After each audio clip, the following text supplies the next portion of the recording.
Donc cette introduction me permet de revenir sur certaines questions. L'honorable député Aïssatou Mbodj et d'autres également, on ne va pas répondre par personne, mais on va donner des réponses globalement, même si j'ai déjà commencé à répondre par rapport aux abris provisoires.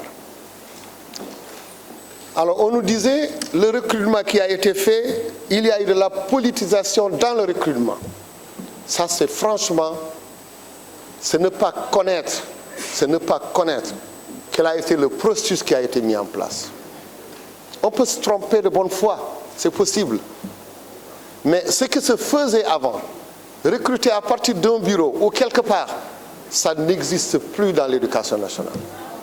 On ne peut même pas le faire et on ne veut pas le faire parce que nous voulons avoir des enseignants pour notre système.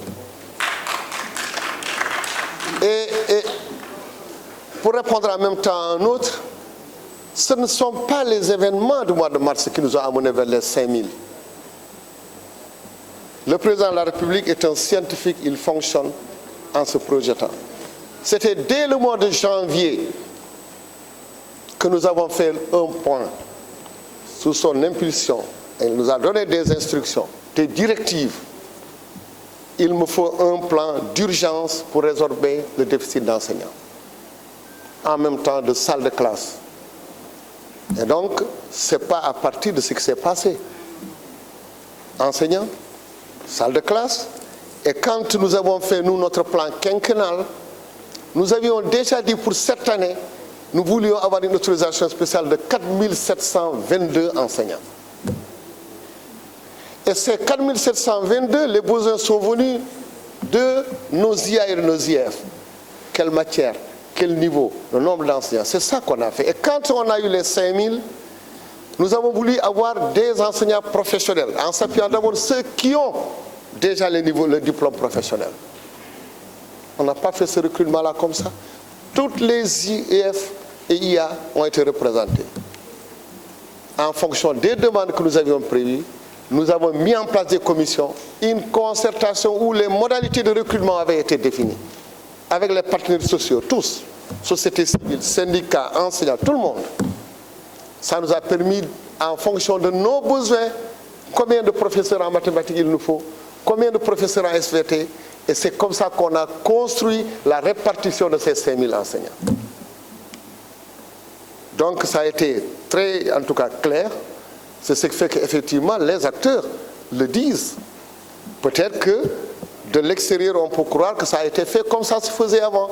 Et ça nous a créé tellement de problèmes. On ne recrute plus quelqu'un qui n'a pas le baccalauréat. Or, avant, ce n'était pas ça. Quand il y a eu des recrutements spéciaux, on a des enseignants qui sont dans le système, qui n'ont commencé à enseigner que quand ils ont été recrutés. Qui n'avaient même pas le brevet des fois. Mais c'est ceux-là qui enseignent nos enfants. On est en train de régler ce problème. Donc, eux tous, ils ont le bac, ceux qu'on a reçus cette année, bac ou licence, ou etc. Et ils ont tous été encore formés. S'il n'y avait pas de formation pédagogique, on a fait le recrutement depuis longtemps. On les aurait mis dans le système depuis le mois de septembre. Octobre, on a dit non. La formation pédagogique est nécessaire. Et ils ont tous été formés. Et la formation qu'ils ont eue continuera encore durant l'année, une formation continue. Donc nous n'avons pas recruté comme ça entre nous, pas du tout. Et nous n'avons pas recruté en fonction seulement, on a recruté en fonction de nos besoins. Au niveau des daras, combien il en faut. Au niveau des daras modernes, combien il en faut. Au niveau de l'élémentaire, c'est comme ça qu'on a réparti les 5000 et nous avons recruté en fonction de ça. Tous, ils ont été formés et ils ont été affectés. Jusqu'à présent, si on n'avait pas respecté ça, c'est le domaine, donc c'est le lundi qu'on va recruter les 2500 derniers enseignants qui étaient en formation. Donc on prend notre temps, parce que nous voulions avoir des gens bien formés. Et c'est très rare ce qui s'est passé cette année.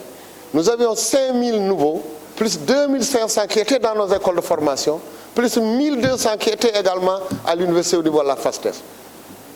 Donc ça fait donc 8700, les 8100 sont terminés, sont injectés dans le système.